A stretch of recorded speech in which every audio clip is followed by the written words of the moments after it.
they did in other spots this year, the crazy finisher against Manuel.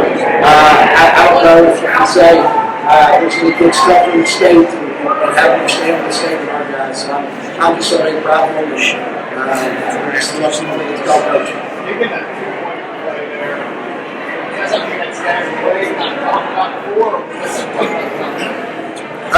No, that's called right there at the start. And I asked the kids, you know, where you want to go to overtime. They said, let's do it. This is something we've had in for probably 2-3 weeks now. And so, you know, we practiced an extra 14 here just to make sure we had it in case we needed it. I guess we needed it. So, what made you guys want to call Philly there? It's a tough play to stop. It's giving a lot of teams a lot of success right in the exact same spot. Our guy, Noel Davenport, has been begging me to allow him to throw the ball at some point this year. We actually tried it earlier in the year. We couldn't quite get the execution, but that was a pretty easy way to give him the ball, and people don't usually count for the quarterback getting out in space. So, you know, they were able to almost bobble that handoff and got it. And he was wide open, made the play, and that was it. Even for your first year as a head coach, you have some assistant, but to be a part of this program, you had your first state championship. What does that mean for you? And also for experiencing with these guys who are doing it.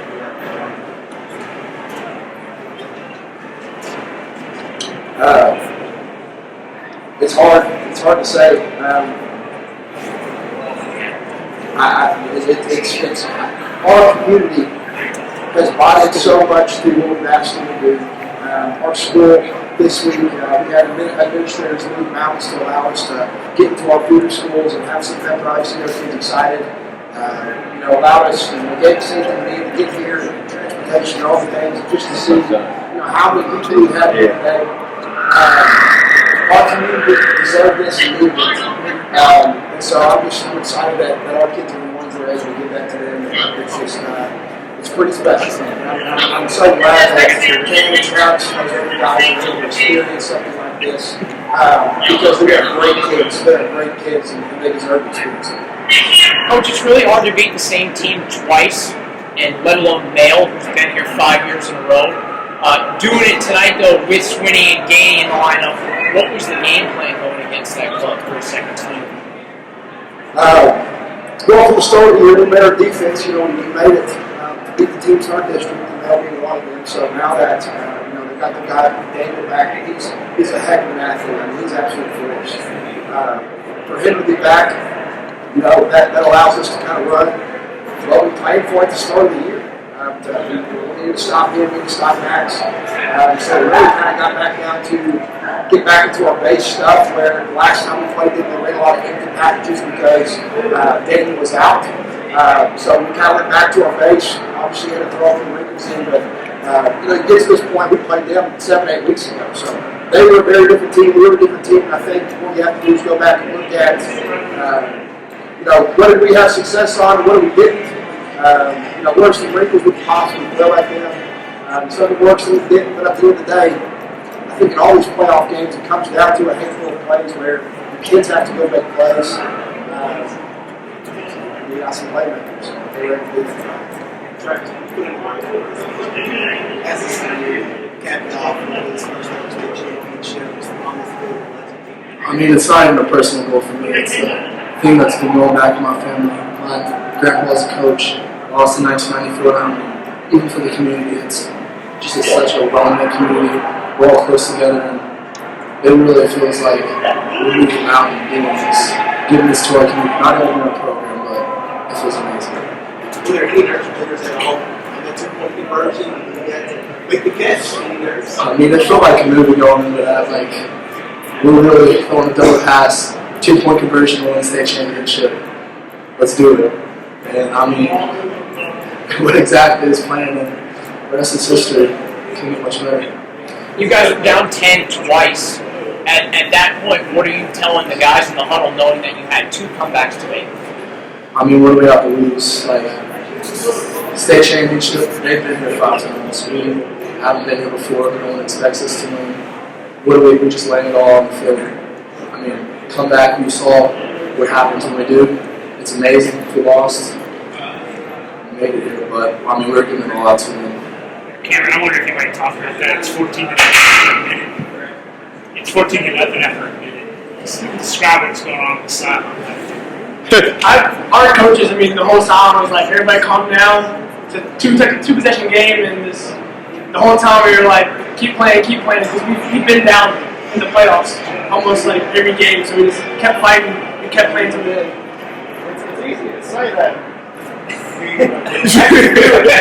Watch the kids go out there and respond the way they did. Well, we actually did the exact same thing against Central Harbor. Our first two possessions resulted in fumbles and then getting the ball. Now, we didn't give up points quite as fast. But again, last time we played them, we were, at one point the score was 24-7. Last week against Bryan Station, we were down 7 points at halftime. We needed a 14-point lead to make it 21 points in the second half. For our kids to just continue to fight again, that's the point I kind of made earlier. They believe in themselves and they believe in what they have the ability to do. And I don't think that was ever doubted.